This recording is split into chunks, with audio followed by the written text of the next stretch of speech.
Savannah River Site in South Carolina has begun employing a new technique to solidify and stop radioactive waste from contaminating the environment. This grout method mixes a cement-like substance with the waste in storage tanks. Gary Petersen explains this alternative method to vitrification for Hanford storage tanks' low-level waste that would mix the waste with cement. Tom Carpenter raises concerns about leaving even microscopic quantities of long-lived radioactive materials embedded in cement in the tanks. The GAO report shows that clearly for mixed low-level waste or low-level waste, there's classifications of waste, that you can put it into a cement solid structure and put it into a burial site and it won't be leachable for hundreds of thousands of years. It is being used at Savannah River. They're doing some of it in Idaho. So, if you can do it with mixed low-level waste or low-level waste, that should be considered because it's faster and cheaper and you get those tanks emptied as soon as you can. So the GAO report has shown that for mixed low-level waste and low-level waste, that grout can be just as effective as glass.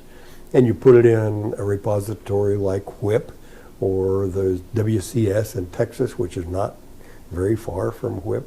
So you can do a lot of things with low-level waste or mixed low-level waste. 90% of what's in those tanks out here, 177 tanks, is low-level waste.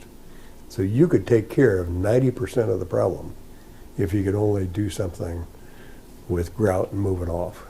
Right, there's probably a place and a time when you can say, that's pretty good, fill it with concrete, close the tanks.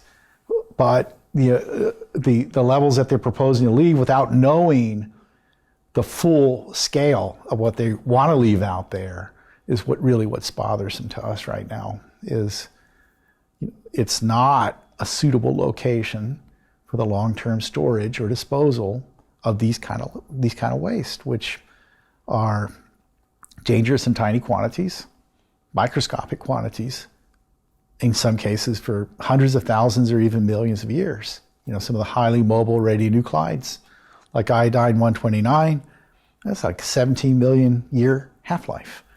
And it's highly mobile. Technetium-99 has a very long half-life as well, 114,000 years, I think. And again, highly mobile.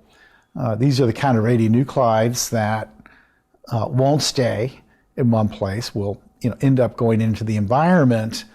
And where do we know where it goes from there?